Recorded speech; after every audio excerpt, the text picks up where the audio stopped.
Betty White in Life with Elizabeth, featuring Del Moore.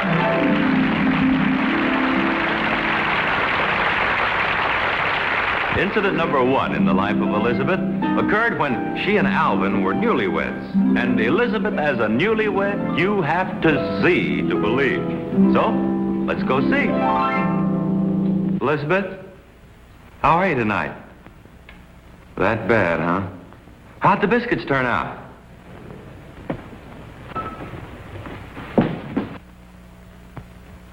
Elizabeth, you shouldn't take them out of the oven. They might fall.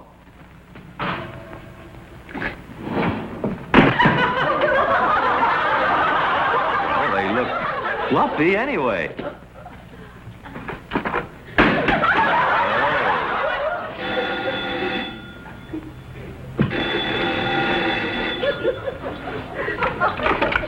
Hello? Oh, Mama. Mama, why didn't you teach me to cook? I made some biscuits just now, and they look like the ruins of the Acropolis. I wanted to make such a beautiful dinner for Alvin on our first anniversary. Well, of course it is. We've been married a whole week. I know, Mama. I know that. I know all that, Mama, but that doesn't help me now. Well, why didn't you tell me? Howdy, Elizabeth. Who are you? Well, now, I know who you are, Mom. What are you doing in my house? Well, the door was open, Elizabeth. Not in the mountains where I come from. If the door's open, you just walk right in. How do you know my name?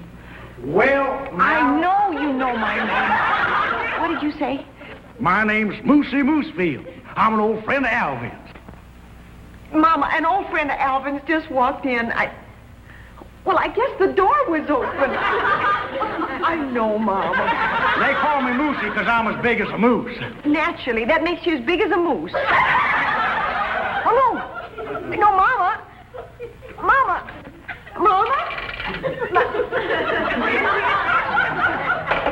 She hung up. Well, it ain't polite to call your mama a moose.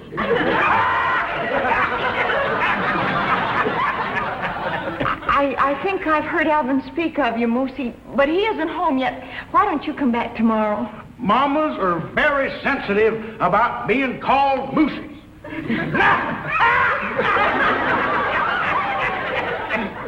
Moosey, I have to cook dinner for Alvin. Well, I'll just sit here while you're doing it. Well, I get a little nervous. Why don't you go watch television or something? Something burning? Oh! Never thought any woman would trap old Alvin. No, sir. I recollect the time him and old Joe Cronkite and me, we was talking about getting hitched, and we said... Mama, is tapioca supposed to explode? Well, it did explode. The kitchen looks like it's full of popcorn. I know, Mom. I did all that. Eggs and milk and tapioca. I know, Mama. No, Mama, I didn't call you Moose. All right. Oh, goodbye, Mama. Eggs, milk, tapioca. She says I might have dropped some lighter fluid in them by mistake. Oh, I made the pudding, Elizabeth. Say, looks like some donuts fell in your mashed potatoes. That's spaghetti and meatballs.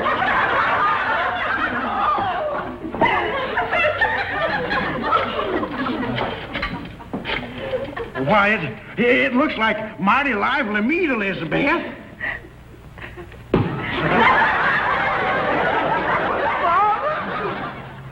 The meatballs bounce.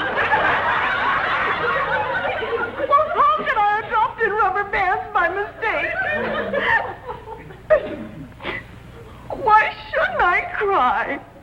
Suppose Alvin had eaten the tapioca and then the meatballs, and then the tapioca had exploded. And when it started the meatballs bouncing all over his stomach, he might have been killed.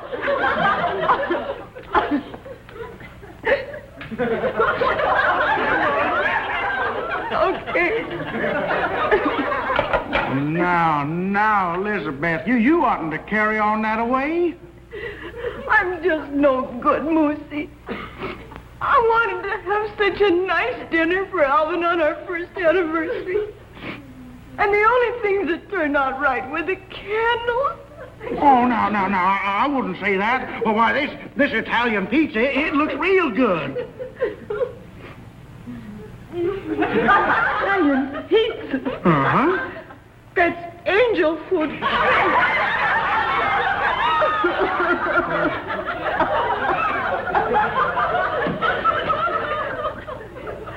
I'm just no good. I shouldn't be allowed near a kitchen. Elizabeth Borgia, they'll call me. The poisoner of 49th Street. Alvin hasn't had one decent meal all week. What are you doing? This here's a recipe I learned up in the Dakotas. What's it called? Sioux City stew. Yes, sir. Alvin liked it real well when we was camping up in the Sierras. Say, Elizabeth, hand me that spring potato over yonder, would you, please?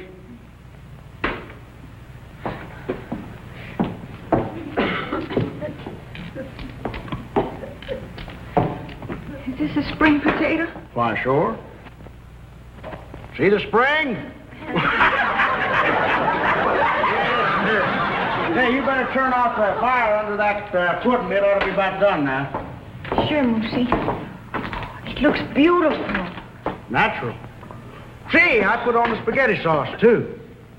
I don't know how I'm ever going to thank you. Every meal I've cooked so far has been burned. Oh, that's all right, Elizabeth. Well, I'll put this on the stove. There. Moosey, come here quick. Huh? I hear Alvin's car pulling up. Well, I'll go let him in. No, Moosey. Huh? Will you do me a favor? Will you sneak out the back door and let me pretend I cooked the meal? I want Alvin to be proud of me. Well, sure I will. I like you, Elizabeth. You're a real nice young heifer. And you're the nicest moose I've ever known. Thank you. Oh, now, don't forget. The stew will be ready in about 15 minutes, and drain the water off the spaghetti in about 5 minutes. Stew in 15 and spaghetti 5. Bye, Elizabeth. Oh, another thing. Now, put the sauce on the spaghetti, not in the stew. Bye, Elizabeth. That's awesome. Goodbye. Thank you.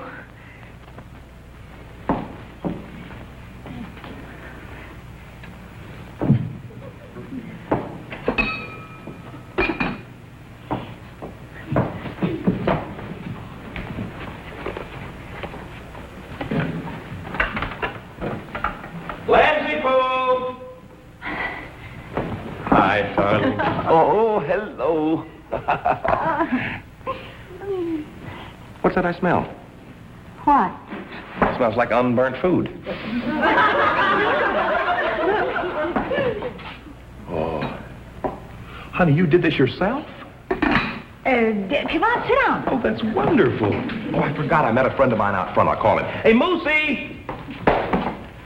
Elizabeth, I want you to meet my friend, Moosey Moosefield. Howdy, Elizabeth. You two act like you've met. Well, we've howdied, but we ain't shook. I'm shaking now. Let's see. Get your place right here, Moose. Oh, fine. Yeah, thank you, Alvin. Yes, sir. You haven't tried Elizabeth's cooking, have you? Oh, no, I haven't. Sierra's never like this. No? Oh, brother. What's the matter, honey? Alvin, I have a confession. Did I ever tell you about a young heifer I knew once who talked too much? Big Mouth Annie, we used to call her. That girl never did learn that a happy husband don't have to know everything. I'll have some of this stew, Elizabeth. I shall leave you at this point, Elizabeth. Why?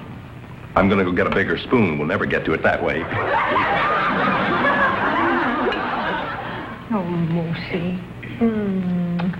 Elizabeth, aren't you ashamed?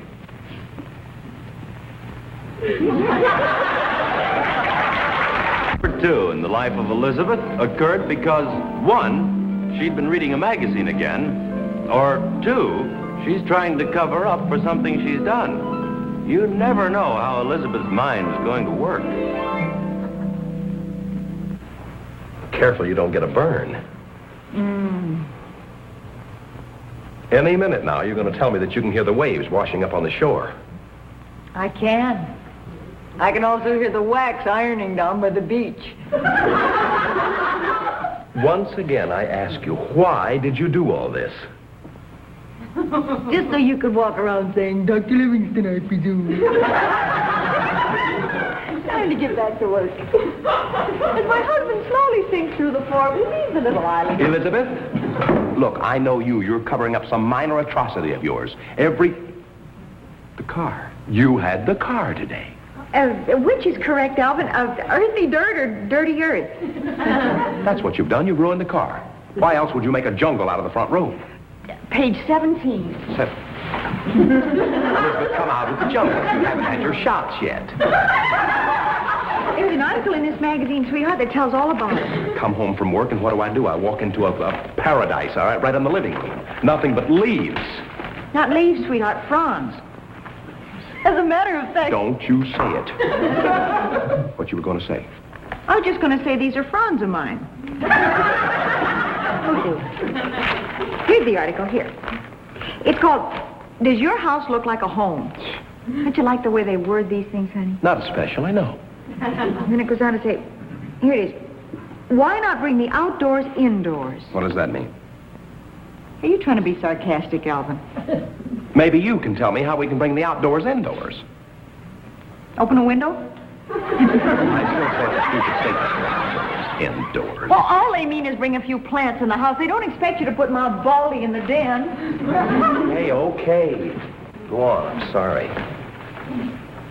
Well, of course, these people went overboard, but look at that. Isn't that beautiful, Alvin? See, they didn't even buy a front room rug. Looks like a rug to me. It isn't. It's a swimming pool. Let me see that. I told you they went overboard. They must be kidding. Well, you must admit there's nothing like drowning in the front room. This says the Petersons converted their home into a tropical paradise. It's known as the Tahiti of 193rd Street. There's one on the next page that's called the Honolulu of Hogan's Alley. Everything in the house is tropical. Orchids bloom in the fireplace. Sounds wonderful. Well, how do they keep the place warm? Steam from the jungle. There's a waterfall in the hall closet, and tropical insects buzz in the patio. I bet we could buy the place for a sarong. You've succeeded again, haven't you, Elizabeth? What? In getting my mind off the subject of the car. You didn't finish the article, sweetheart. Waterfall in the hall closet, tropical insects in the patio. They've even converted the kitchen into a swamp. What? Thought that'd get your mutt. I mean, how about that? How does she get from the sink to the stove? Stepping stones. That's her picture. She looks sick. She is. Caught malaria while she was doing dishes. How about her? He got bitten in the pantry by a cobra. You always go a little too far. Now, do you mind if we get back to the subject of the car? Oh, back to work. You want to bring me my gloves? Elizabeth, I was talking to you. Oh, seriously, Alvin, I don't want to make a jungle out of the living room, but I do think it'd be nice to have a few plants in the window box. Well, that's all right by me, but what about these palms? Oh, we can take care of those later. I only brought them in to get them out of the sun.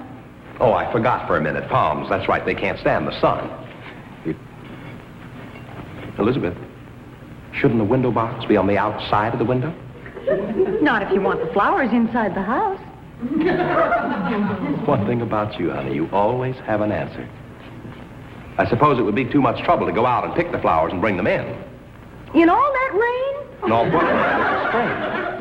It says right here in the catalog that these flowers won't be in bloom for another 6 months. By that time, it'll be raining. If you think I'm going to go out there and catch pneumonia, pick Where the does flowers... it say anything about 6 months? Right there. I hate to disillusion you, Elizabeth, but it says that these seeds won't be in bloom for 2 years. I know, but that's last year's catalog. Honey, I happen to know that you're not this stupid. Now, what are you doing that you don't want me to find out? You want to hand me the sprinkler over there, Alvin? Elizabeth, I asked you a question. What are you hiding from me? Right here, I'm going to plant beets. Can I tell you about the policeman who fell asleep on the beach? Elizabeth.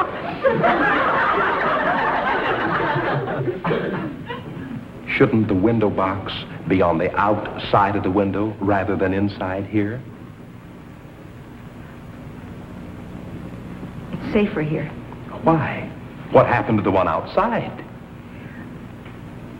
I scraped it off with the car. See, honey, I was backing out, and one of the car doors swung open, and it scraped it off the window. Never mind about the window box. What happened to the car? No doors. Come here, dear. Repeat after me. I am a dummy. I am a dummy. I have no brains. I have no brains. I am stupid. So am I.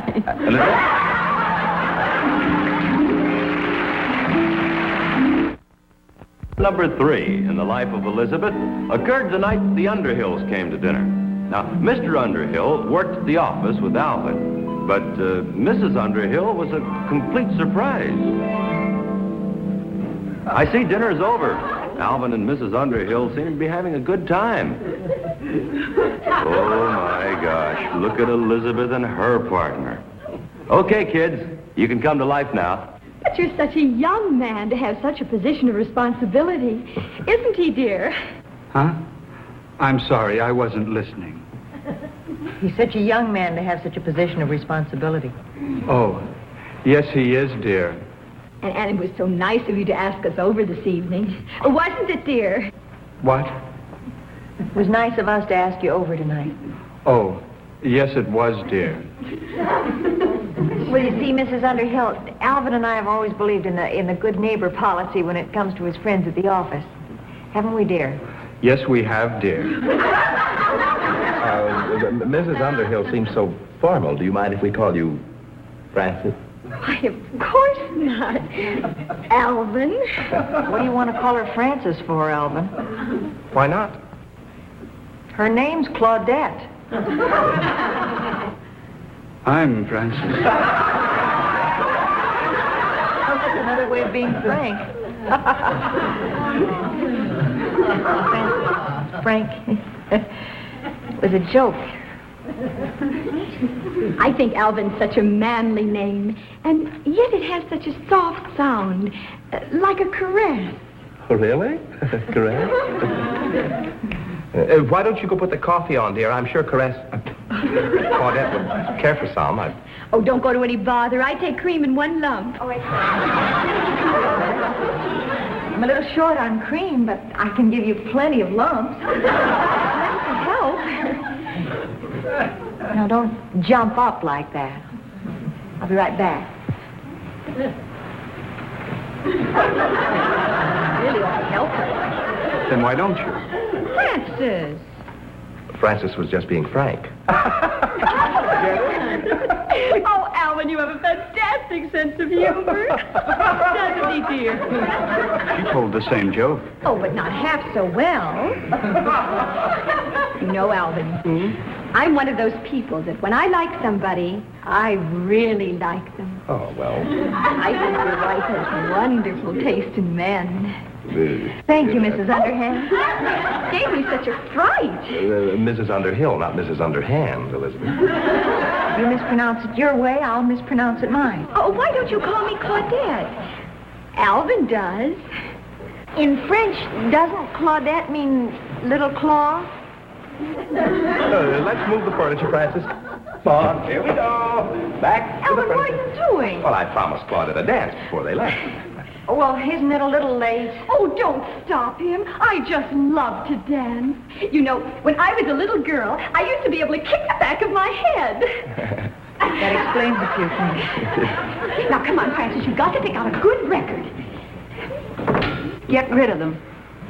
Honey, don't be like that. They're leaving in a few minutes. We have to be nice to them. Give me one good reason why. Come on, Alvin. You two can talk to each other any time. Oh, that's wonderful. You like that? Yeah. Well, I get a little trickier than go in. Yes, May I have this waltz? Of course. You lead. Is that the one?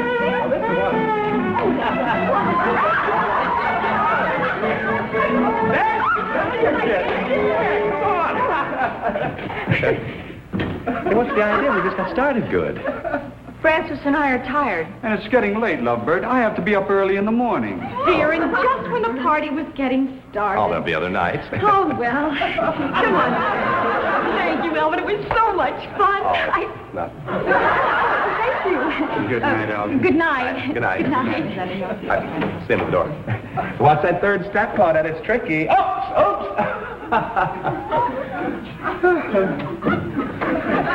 Glad that's over with. Thought they'd never leave.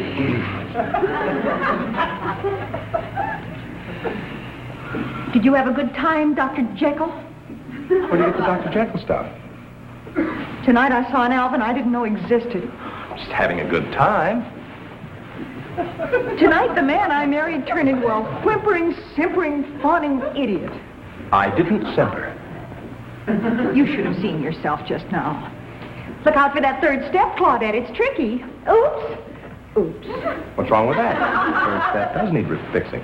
Poor Francis could have fallen in a manhole and you wouldn't have said one word. Look, poor Francis wouldn't have enough energy to fall in a manhole. Speaking of energy, where did you get up all that steam to do that ridiculous dance?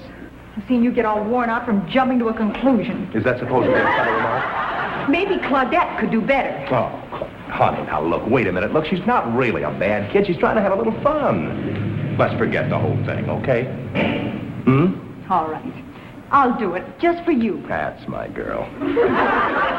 Alvin's such a manly name. Oh, cut it out, honey. I'm the kind of a person, when I like somebody, I really like them. Don't call me Elizabeth. Call me Claudette. Alvin does. You know something? I think you're jealous because you couldn't do the Charleston the way we did. You know something? I'd be ashamed to do the Charleston the way you did. Now, don't criticize Elizabeth unless you can do better. You take care of the waltzing in the family. I'll do the more intricate stuff. Someday I'll show you. Come in. Oh, Alvin, I forgot my purse. Well, Claudette, good I have no idea where I left it. Oh, really? Come here, Francis. Clear the tracks.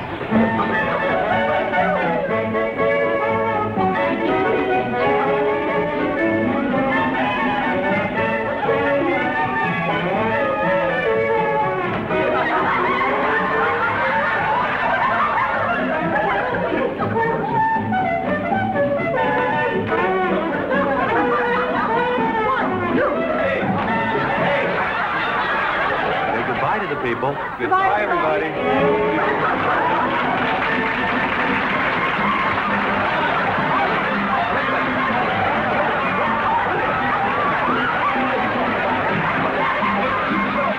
Here to say goodbye to you is the lovely star of our show, Betty White.